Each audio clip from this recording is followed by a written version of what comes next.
How do we know if we're drifting apart? That's a question that a lot of couples wonder, but especially couples who have also entered the journey of parenthood. And this is what we're talking about today. Hi there. If this is your first time here, welcome to the Parenthood and Relationship Podcast. I'm your host, Markella Kaplani, a psychologist, a parenthood and relationship coach, and a parent myself. Together, we explore the transformative journey of parenthood and its profound impact on our relationship with ourselves, our partners, and our children, so that we can be present and show up as we envision without having to do more. Let's get into today's episode. Today's topic is inspired by a question that I hear a lot of couples ask. Couples who want to prevent the deterioration of their relationship, but don't know exactly what the signals may be for when the relationship is starting to slowly fall apart. And let's face it, it's very, very easy for the relationship to get strained and for us not to notice. And that is because when we are parents, there's so many other things that are happening, so many other things that we need to prioritize, that it seems natural and normal for certain things to take the back seat. And while it is very normal that certain things are going to take the front seat as we become parents. At the same time, this is exactly why two partners start to become estranged in their marriage after parenthood. Because we deem it not only natural, but also noble to pour ourselves into parenthood. And so we forget about the partnership and we don't think that that's necessarily a problem until it becomes a big problem. It becomes the elephant in the room that we can no longer ignore until it starts to affect the kids or we start to worry that it will become an issue to the kids. So today we're going to talk about how we can start to identify those subtle signs of emotional distance that may be creeping in between the two of us, what causes this distance, and most important of all, how to rebuild connection in ways that truly matter and last. Within this episode, we're going to talk about a framework that you can use in order to reconnect with your partner in simple ways, and I'll also introduce you to an exercise that you can try, a journaling exercise, that kind of acts as an intro to my reconnecting with your partner challenge, that even if you don't enter, doing this journaling exercise can really get the ball rolling. So, without further ado, let's start by looking at what emotional distance looks like in a relationship. Now, maybe for some of us, it might seem like emotional distance comes as a dramatic bam moment, but that's not the case. Instead, it creeps in little by little, quietly, when we least expect it. It begins with communication. Those conversations that used to be about dreams and about feelings, thoughts, or even just fun, random topics of things that we could do together, or something that we used to find entertaining and laugh at, now have turned into talking about logistics. Who's going to take care of what the kids need, when we're going to do whatever activity, when we're going to go to the doctor, and everything else starts to fade in the background. But physical affection may be another place where the emotional distance starts to show up. A lot of couples will notice when it's pointed out to them usually that there are certain things that they used to do before, little small gestures in their daily life that no longer happen. So that kiss that you used to receive or give to your partner when coming back home, that hug goodbye, or even just holding hands. These might feel like they happen less frequently, or that when they are happening, that they're done more so out of habit or out of trying harder to connect rather than truly feeling like this is what you want to do. In certain cases, it might even feel awkward to initiate any of these gestures because the distance has already grown so far that it just feels unnatural. In a similar light, you might notice that you and your partner spend less intentional time with each other. Maybe you're in the same room, but one of you is on the phone while the other one is watching TV. And you might think, we're both tired. This is fine. We really need to take care of ourselves and refill our energy, and each of us needs a different way to do it, so it's fine. But over time, these small forms of disconnection, well, they start to compound. And then, of course, when emotional distance starts to really set in, we get into a lot of conflict. And it's not like couples who aren't emotionally distant don't get into conflict.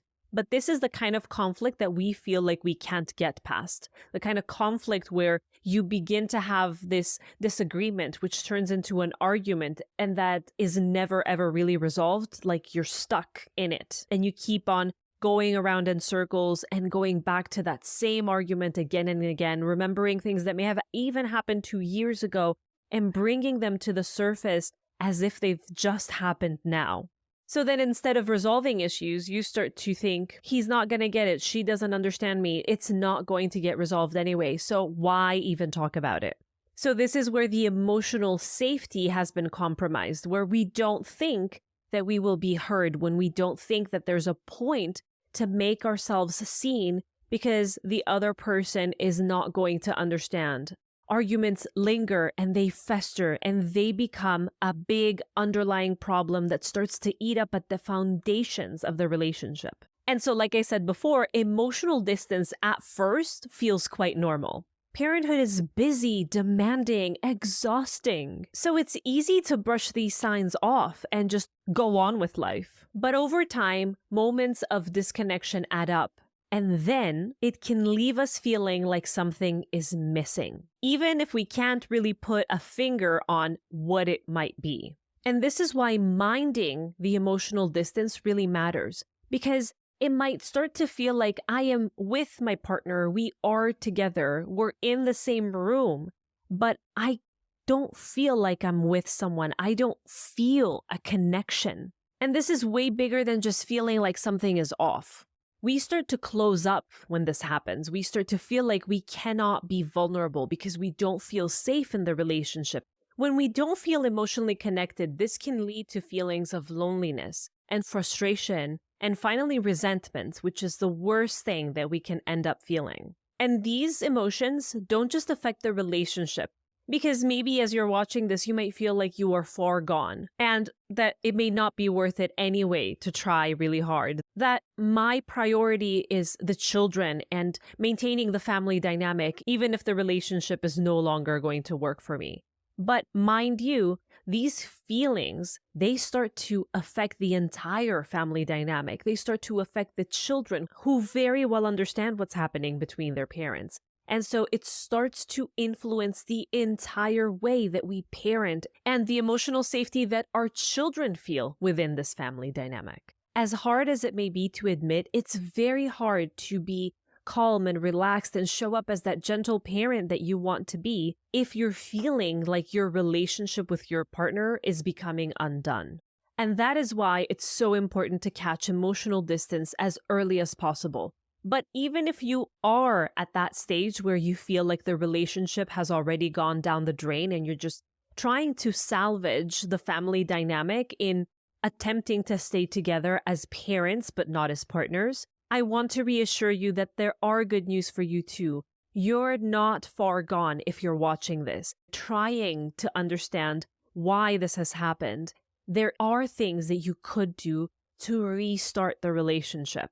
So even if you're not at the stage where you're looking at the subtle signs, because the signs have now already manifested into a full-blown issue within your marriage, within your relationship, I want you to stick around because the framework that I'm going to share with you is going to be very valuable in reigniting the intimacy between you and your partner. But before we get into the framework, it's really important to understand the basics. And what do I mean by that?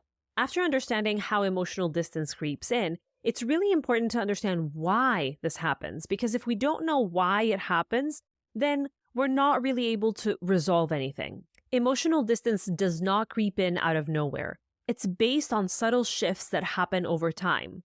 And some of them not so subtle. We've talked about matrescence and patrescence before. And if you're new to this channel, I urge you to listen to episode 1 and episode 4, where we talk about matrescence and patrescence, which are the ways in which our entire identity shifts as we become mothers and fathers, respectively. So listen to that, understand it, because we change a lot. And it's really easy that as I change and I go one way and you change, you could be going the completely other way. And as we focus solely on the children, we may not realize that we are going on completely different paths.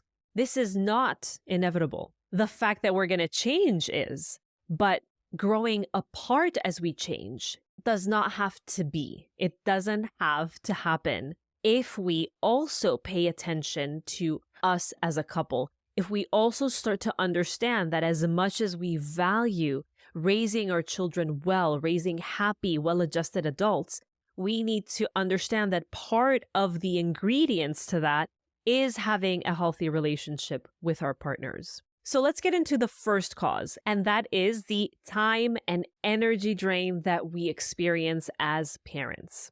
Parenting isn't a sprint. It's like running a marathon every single day, right?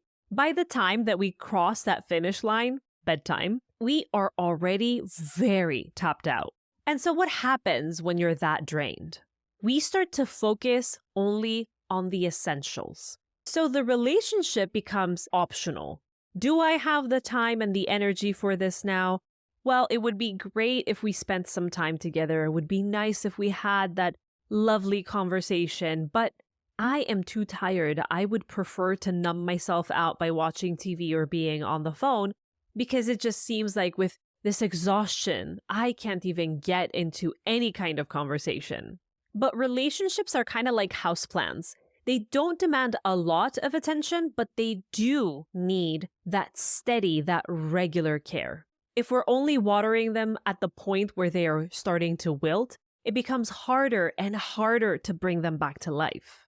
Think about the last time that you had an uninterrupted chat with your partner about anything other than kids and chores, I mean. If it's been a while, you're not alone. However, even though this is the experience that most of us will have, if this becomes the norm, without consistent attention, without being intentional about breaking that pattern that is starting to form, even the strongest connections can start to feel neglected.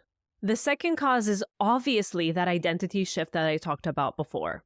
Becoming a parent is kind of like being cast in a play where none of us have gotten the script. Suddenly, we're learning new roles, a lot of them, on the fly. How to be co-parents, how to make decisions, how to be good role models. And it's easy to lose sight of the roles that we used to play, the roles that we may have taken for granted, the roles that we think we can just get back to at the point when we've mastered these ones. We're wearing too many hats. We are parents, we are partners, we are professionals, we're individuals with our needs and our hobbies and our friends. We're holding the weight of expectation to be the good parent, to be the provider, to be emotionally present. And so it can feel like all of these changes are like tectonic plates that are moving under the surface, beneath the relationship, and they are suddenly crashing into one another.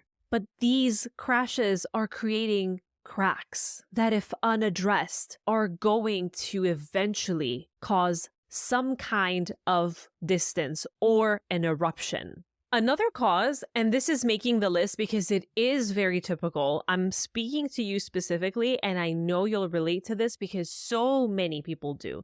And this is the unspoken expectations.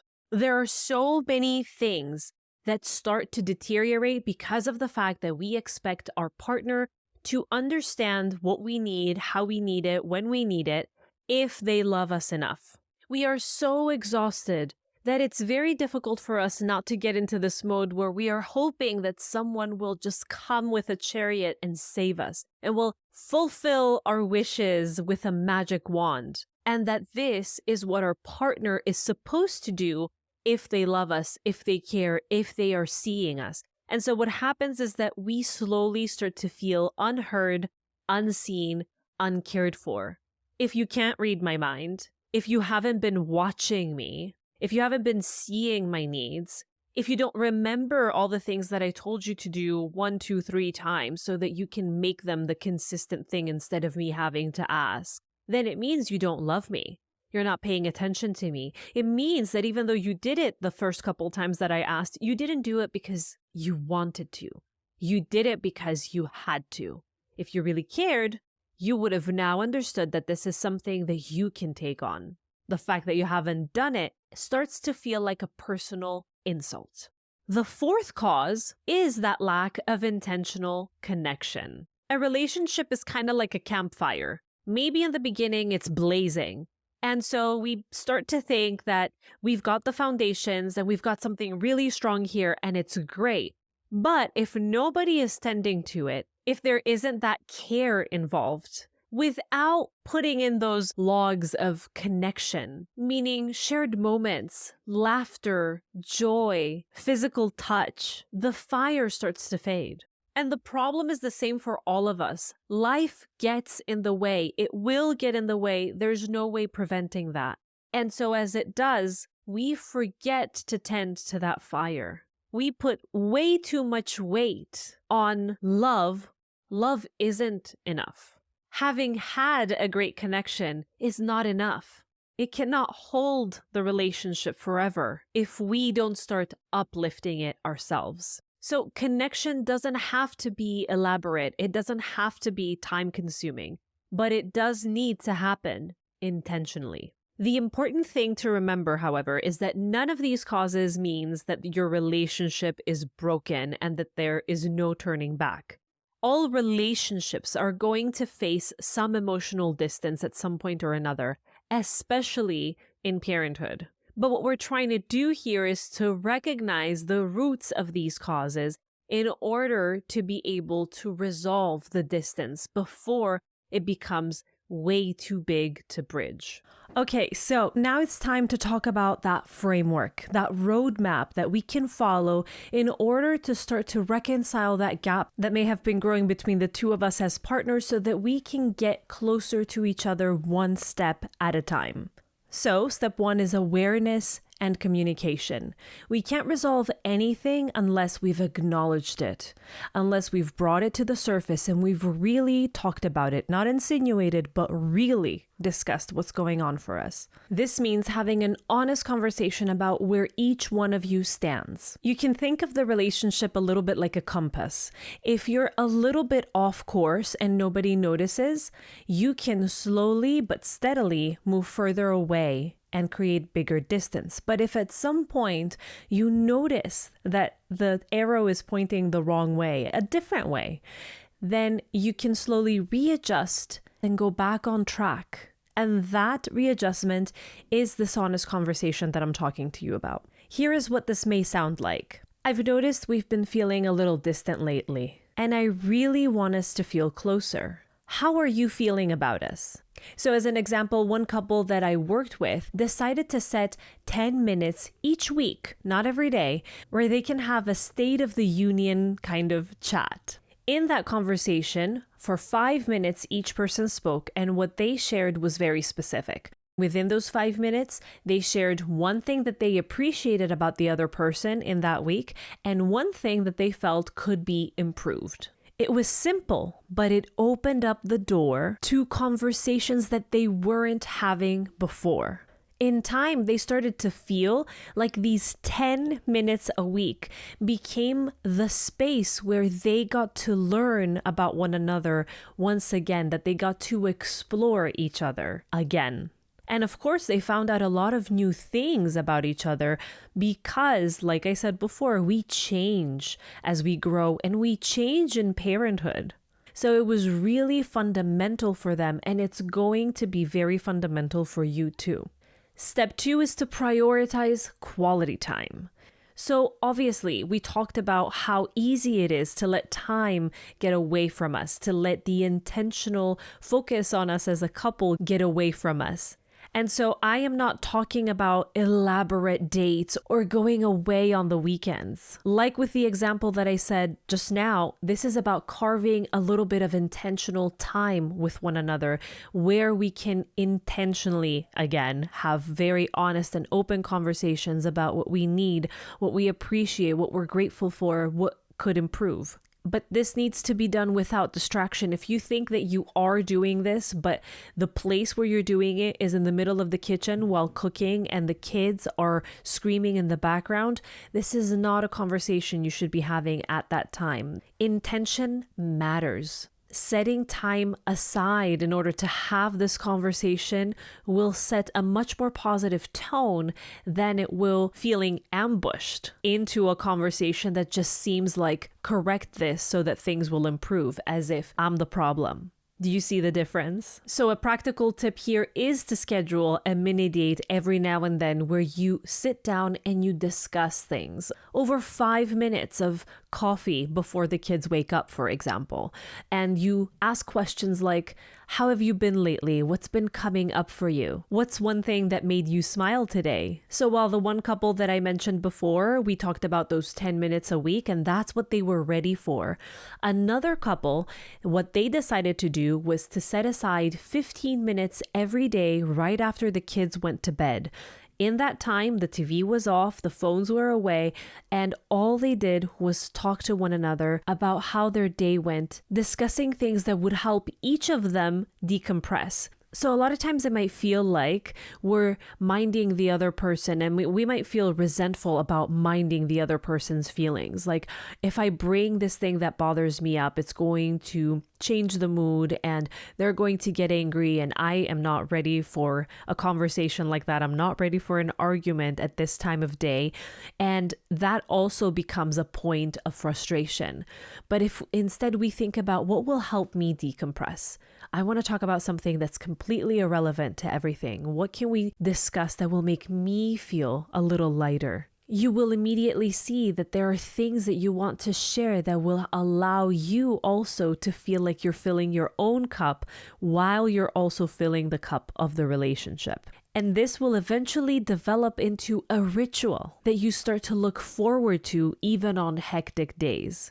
In the beginning, it might feel like another thing on your to-do list, something that you have to mind. As if, in the example that we used before with the houseplants, as if you're bringing in new houseplants at a time where you're taking care of kids and there's already too many things on your plate. But done right, done with intention, and done with the ultimate goal of connecting, not dumping my problems onto you and asking you to solve your own beep in order for us to be better, but really just trying to connect the way that we would try to connect to a friend or to a new person that we met, sharing things that make us happy. Then this can become a ritual that is good for us individually and for us as a relationship.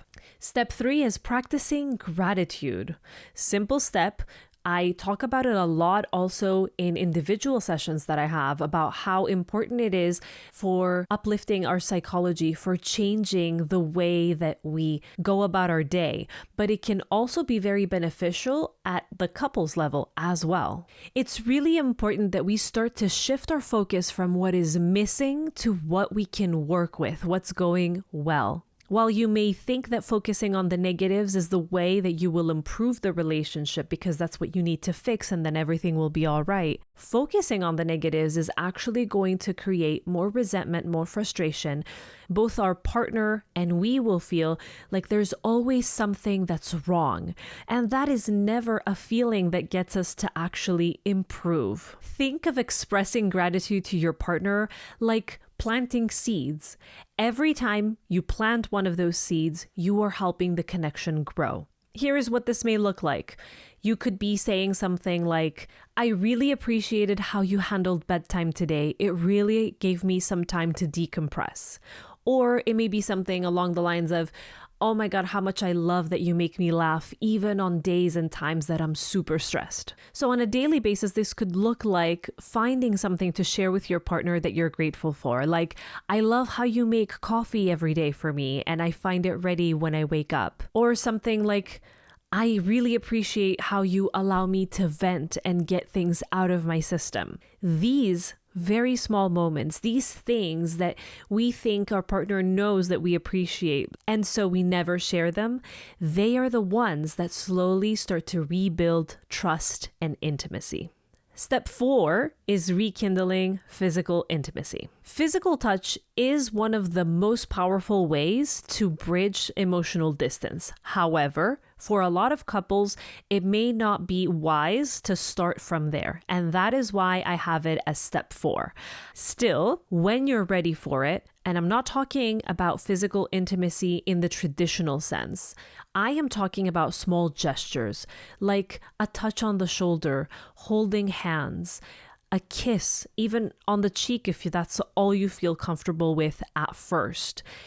These small gestures can signal that I see you, I am here with you. In this way, physical touch can act as a bridge to start to bring us closer when that gap between us has started to grow. In a previous episode that I had with Dr. Dorsey, he talked about a prolonged hug.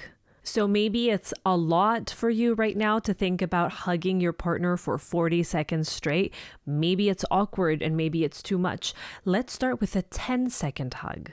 Let's start somewhere. Even if it may feel a little silly or a little awkward at first, it's a good starting point, and it is eventually going to start to feel good to do it and eventually bring you closer.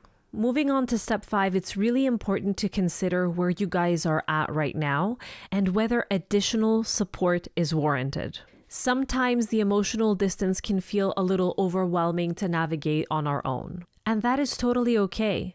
Seeking support doesn't mean that your relationship is broken beyond repair. It means that you're invested in making it be stronger. Going into couples therapy, for example, can help you gain tools to communicate more effectively and to figure out the reasons why you may feel reluctant to express yourself and your needs. Reasons that may have been festering way before you started to realize that the gap is created, way before you even became parents. A lot of couples that I work with, when we start to peel back the layers and look at what led us here, even though in the beginning they come in believing that it's parenthood that has overwhelmed them, exhausted them, and stressed them out, that it's because of all of these extra responsibilities that they grew apart, they start to see that there were gaps in the communication and personal issues for each of them that were eating up at the foundations way before the issues started to surface and become obvious to them.